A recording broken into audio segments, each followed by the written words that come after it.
섬김의 방편을 통해서 이루어져 갑니다. 근데 이 사랑과 섬김의 능력이 어디에 있느냐는 겁니다. 내 의지로, 돈으로, 명예로, 인기로, 남의 격려와 칭찬으로, 그건 아주 작은 방편이고요. 이 사랑과 섬김의 에너지가 어디에서 오는가? 성령으로부터 나오는 줄로 믿으시기를 바랍니다.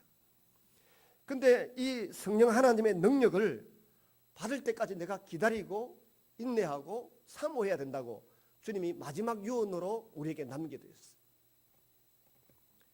주님의 말씀으로 인해서 많은 사람들이 결과, 목표, 비전 이런 것에 관심을 두는데 그 결과, 목표, 비전을 향해서 나아가는 과정이 얼마나 하나님 보시기에 아름다운가, 가치 있는가, 그게 중요하다는 것입니다.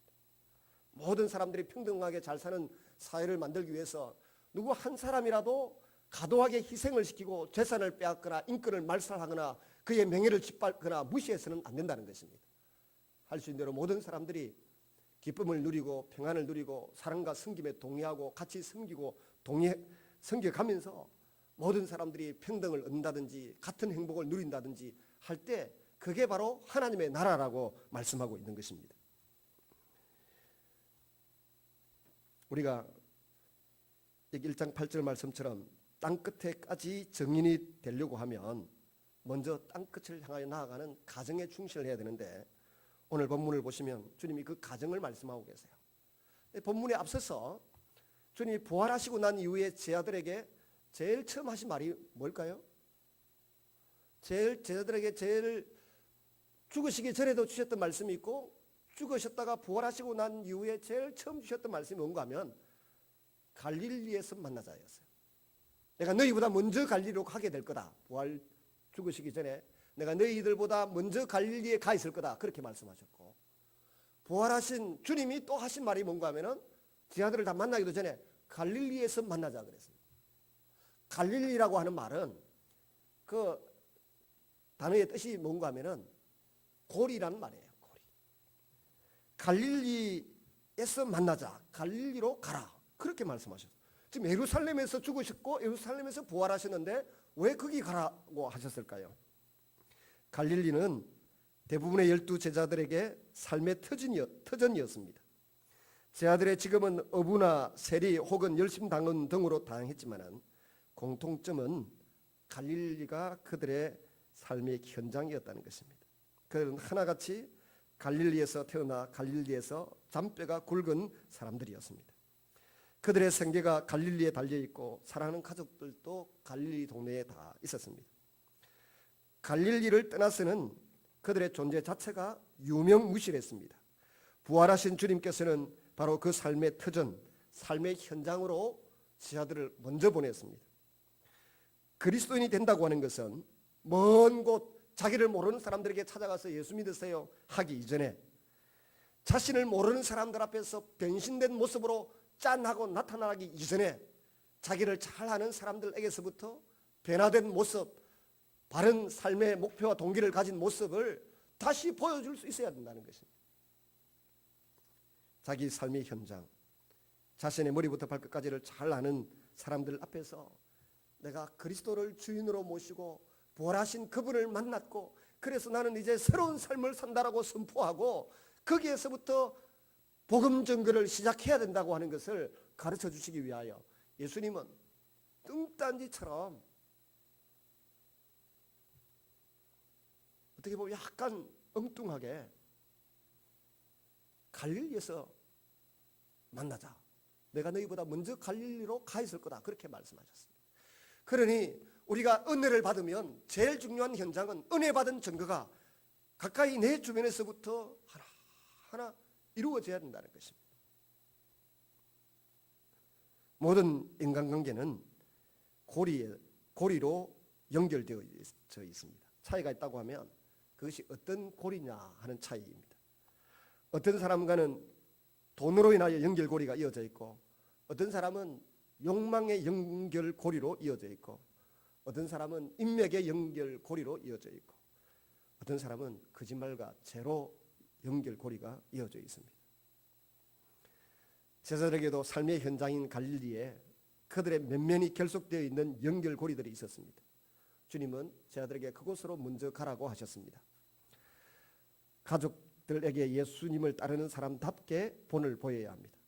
제자들을 먼저 갈릴리로 돌아가게 하신 주님은 이처럼 제자들이 자기 삶의 현장에서 자신과 관련된 모든 사람들, 바른 고리, 즉 그리스도 안에서 진리와 사랑의 고리로 이어져 있는지를 스스로 점검케 하셨습니다.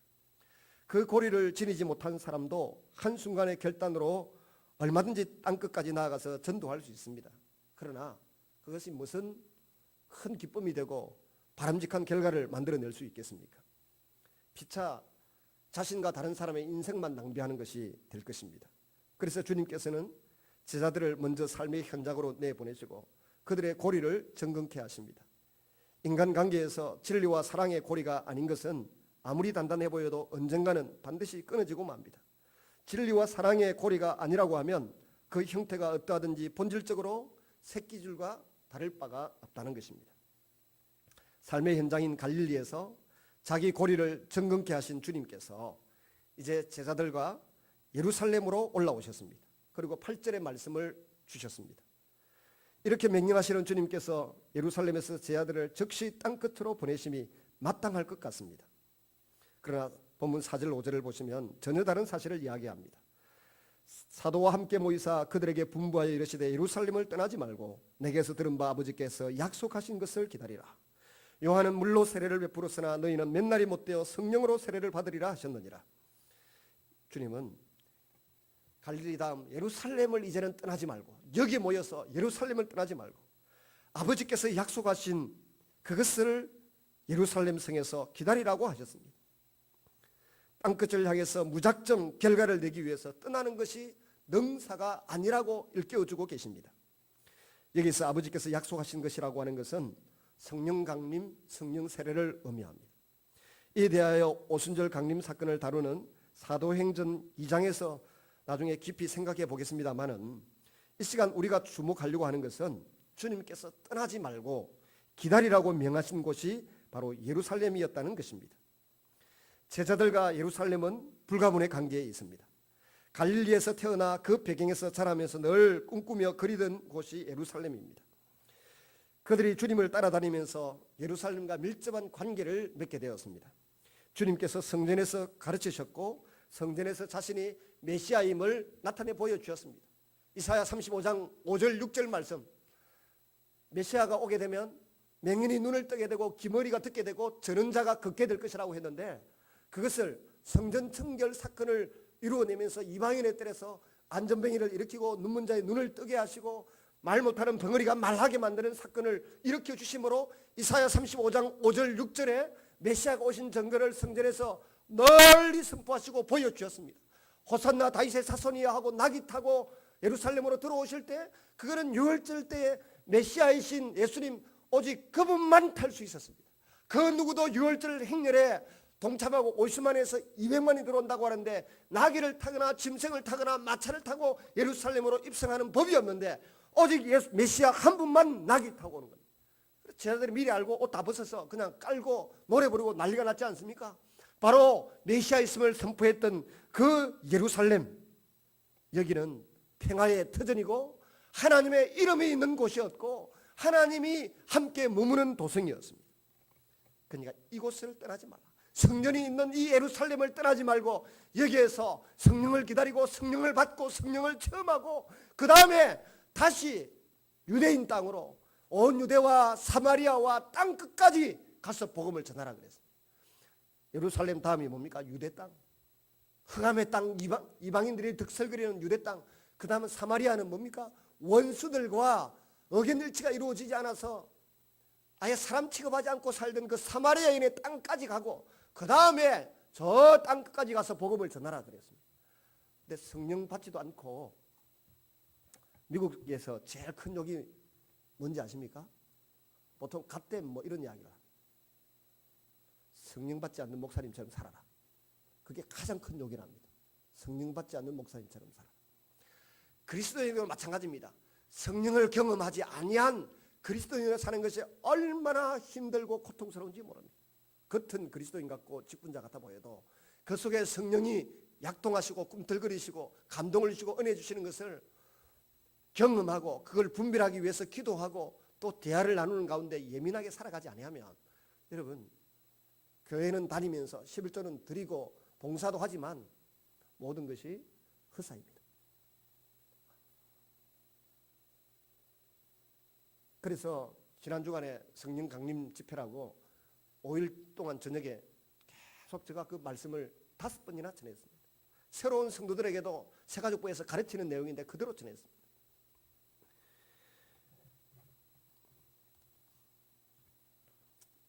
여러분, 예루살렘은 한마디로 평화라고 하는 뜻이 있는 그런 이름이 있습니다. 여기에서 성령님을 기다리라는 겁니다.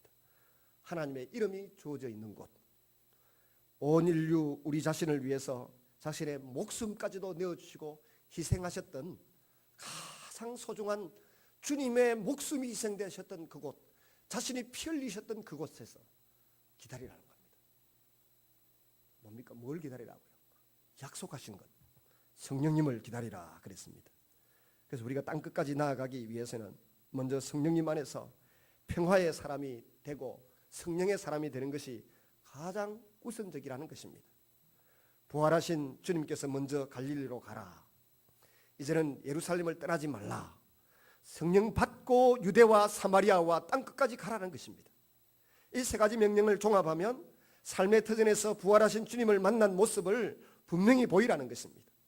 평화의 자리인 예루살렘, 하나님이 자신을 내어주신 그곳에서 성령의 능력을 받고서 온 세상을 향하여 복음의 증인이 되는 자리로 나아가라는 것입니다. 이 증인이라고 하는 말은 마트라고 하는 그 이마트 뭐 그런 마트가 아니고 순교자라고 하는 헬라어 원어를 이렇게 영어로 또 마트 그렇게 만들어 놨는데요. 순교를 각오한 증인으로 나아가라는 뜻입니다. 한평생 갈릴리 비민촌에서 살았던 제 아들에게는 유대나 사마리아 역시 땅끝이기는 매한가지였습니다. 자신의 삶의 현장에서 평화의 고리를 가진 또 지닌 사람이 되지 않고 애써 땅끝까지 찾아가 보았자 땅끝의 사람 누구와 화목하고 화해하고 잘 지낼 수 있겠습니까? 고작 불화와 다툼밖에 더 일으킬 게 뭐가 있습니까? 여전히 내 마음속에는 탐심이 우글거리고 여전히 나는 그리스도와 함께 못 바뀌지 않았는데 성령이 어떻게 그 사람과 역사에서 아프리카에서는 뭐 평화를 일구어내고 저 중국 가서는 평화를 일구어내고 인도네시아 가서는 평화를 일구어내겠습니까? 그 속에 성령의 강력한 부르심과 역사가 감동이 없는데 여전히 탐심이 꿈틀거리는데 가는 곳마다 불화만 만들어내고 문제만 만들어내는 것입니다. 땅끝은 전라도 해남을 말하는 게 아니고 저 예루살렘을 말하는 것도 아니고 저 아프리카의 오지를 말하는 것도 아닙니다. 죽어가는 영혼이 있는 곳이면 그곳이 어디든지 유대이고 사마리아이고 바로 땅끝이라고 하는 것을 기억하시기를 바랍니다. 말씀을 맺습니다. 따라서 성령님 안에서 우리의 삶의 현장을 평화의 터전으로 일구는 사람이 있다고 하면 그 사람이 바로 또 그곳이 바로 죽은 영혼이 살아나는 진정한 땅끝이고 복음의 증인이 될 것입니다.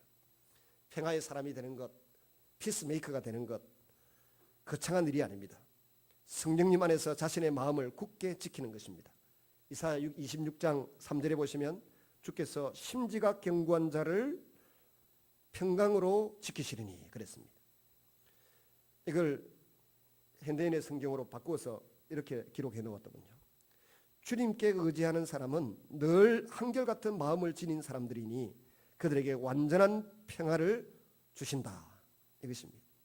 심지가 견고한 사람, 늘 한결같은 마음을 가진 사람에게 주님이 평화를 주신다는 겁니다. 근데 문제는 늘 한결같은 마음을 여러분 어떻게 가질 수 있습니까? 여러분 남편을 향하여 마음이 늘 한결같습니까? 아내를 향하여 마음이 늘 한결같은가요? 돈이라고 하는 것을 놓고도 우리 마음이 늘 돌로 보이던가요? 때로는 만 원이 얼마나 귀하고 때로는 만 원이 아무짝에도 쓸모없어 보이고 무가치해 보이고 우리 마음이 늘 한결같을 수가 없어요. 근데 한결같은 마음을 유지하지 못하도록 방해하는 세력이 있어요. 그게 유행이고요. 그게 유행입니다.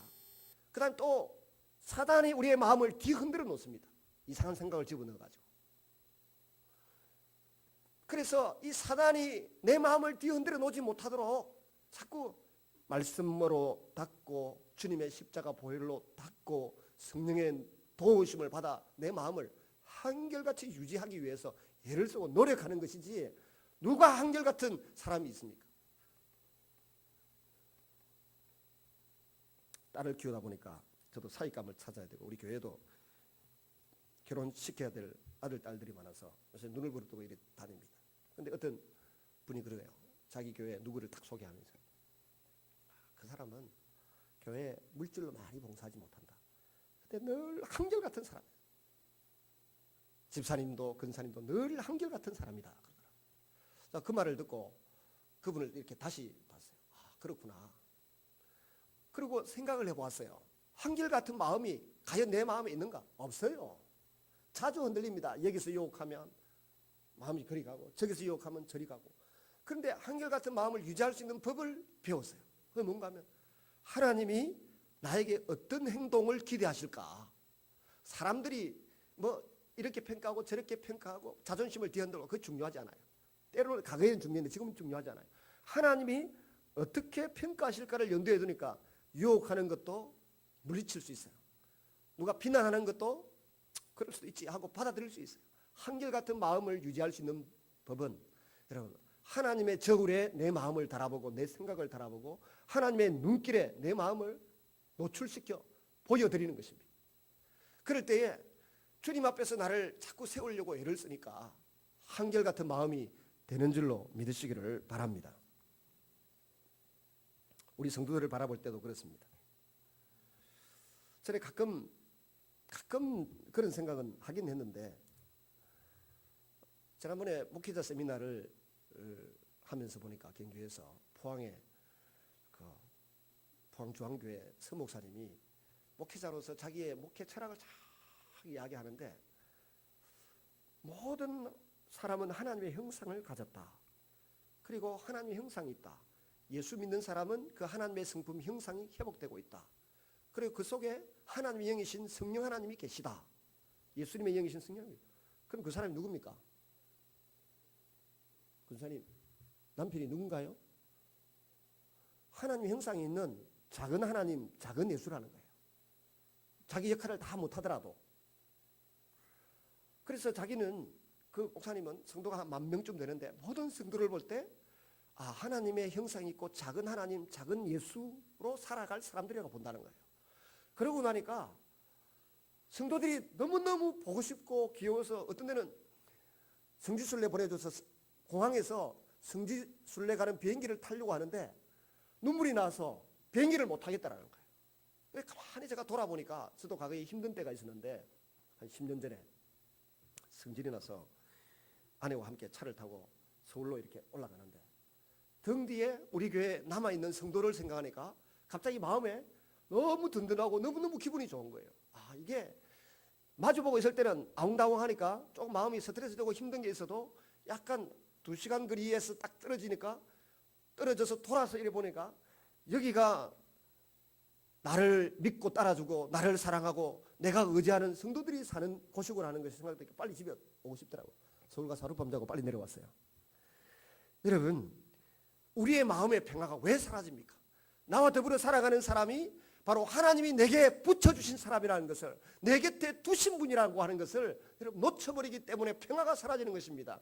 여러분의 남편을 하나님이 여러분 곁에 두신 분인 것을 믿으시기를 바라요. 여러분의 자녀들을, 여러분의 아내를, 여러분의 이웃을 하나님이 내 곁에 두신 작은 예수라고 하는 사실을 기억하시기를 바랍니다. 그래야 마음의 평강이 흔들리잖아요.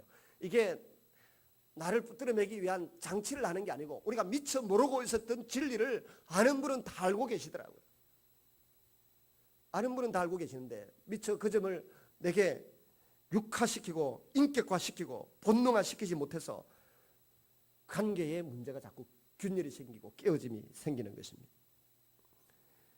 천지를 창조하신 주님의 영이 함께하는 사람들의 마음을 이 세상 그 무엇도 빼앗아가고 흔들지 못하도록 자꾸 시선을 주님께 맞추시기를 바랍니다. 아리따운 여인들이 유혹할 수 있습니다. 어제 뭐더라, 그 아들 뭐 유자식 상팔자 하는 거 거기 보니까 어떤 재방송하는데 저는 어제 피곤해가 잠시 봤습니다. 봤더니 옛날 것 작년 건지 모르겠어요. 손범순가 하는 MC하고 또 그 강용석이라고 하는 국회의원 했던 그 MC 두 사람이 갑자기 저쪽에서 어떤 아이가 이혼할 수 있나 이혼할 수 없나 이런 주제를 가지고 이야기를 하는 것 같은데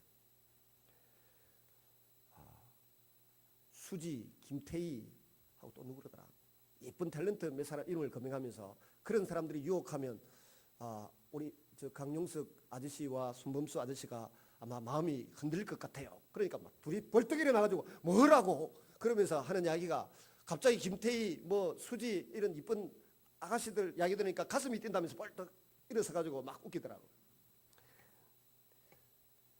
순간적으로 가슴이 불렁거릴지 몰라도 아마 그분들의 가슴 속에 마음 속에 자기 아내를 생각하는 마음, 함께 고생해왔던 시절들, 함께 다투었던 시절, 자녀를 함께 기뻐하고 양육했던 그 시절을 생각하면 잠시는 미녀들이 눈앞에 얼렁거려서 뭐 재보고 견줘보고 마음이 울렁거릴지 몰라도 여전히 평화를 잃지 않고 흔들리지 않고 심지가 견고한 사람이 될 수 있는 것입니다.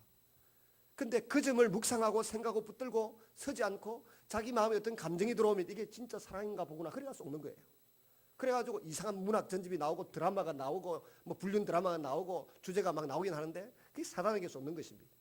에덴 동산에도 하나님의 소리가 있었고 사단의 소리가 있었고 타락한 인간의 욕심의 소리가 있었어요. 이 세 가지 소리가 항상 저와 여러분의 가슴 속에 들려온다고 하는 것을 기억을 해야 돼요. 죄인된 탐심의 소리에 넘어가면 망하는 겁니다. 하나님이 주신 말씀에 일치되는 하나님의 성령님의 음성이 있어요. 그걸 붙들면 여러분 일편단심 민들레가 될 수 있고 심지가 견고한 자가 되고 평강의 평강을 유지할 수 있는 줄로 믿으시기를 바라요. 제자들은 성령으로 말미암아 성령이 임했을 때 이제 성령의 음성을 듣고 성령으로 말미암아 말씀을 깨닫게 되고 말씀을 기억하게 되니까 평화의 사도가 될 수 있고 평강을 유지할 수 있고 땅끝까지 복음을 전할 수 있었던 것입니다. 성령님 안에 가하는 그들의 마음이 어떤 인생의 폭풍에도 미동조차 하지 않는 확고한 평화의 터전으로 일구어졌기 때문입니다. 부모들은 자녀의 유언을 중요시합니다. 주님의 유언을 우리가 중요하게 여겨야 됩니다. 불효자식도 부모의 유언 앞에서는 진지해지는 법인데 하물며 우리가 우리 인생의 주인으로 왕으로 예수님을 모신다고 하면 예수님이 마지막으로 주셨던 그 유언을 어떻게 소홀히 다룰 수 있겠습니까? 기다리라는 것입니다. 성령을 받을 때까지 잠잠하고 기다리라는 것입니다. 그리고 성령을 받으면 자기 삶의 환경에서부터 차근차근 땅끝의 사람이 되라는 것입니다. 보험의 증인이 되라는 것입니다. 그럴 때 주님이 약속을 하십니다. 주님은 볼지어다 내가 땅끝까지 너희와 항상 함께 있을 것이다. 그렇게 약속하셨습니다. 이제 우리도 이 사도행전을 통하여 성령 하나님께 관심을 가지고서 성령 하나님의 음성을 듣는 법을 배우고 성령 하나님께서 내게 주시는 감동을 배워서 거기에 따라 살아감으로 평화를 이루어내고 정인된 삶을 살고 열매를 맺는 그런 귀한 성도들이 다 되시기를 주의 이름으로 축원합니다. 같이 한번 기도하겠습니다.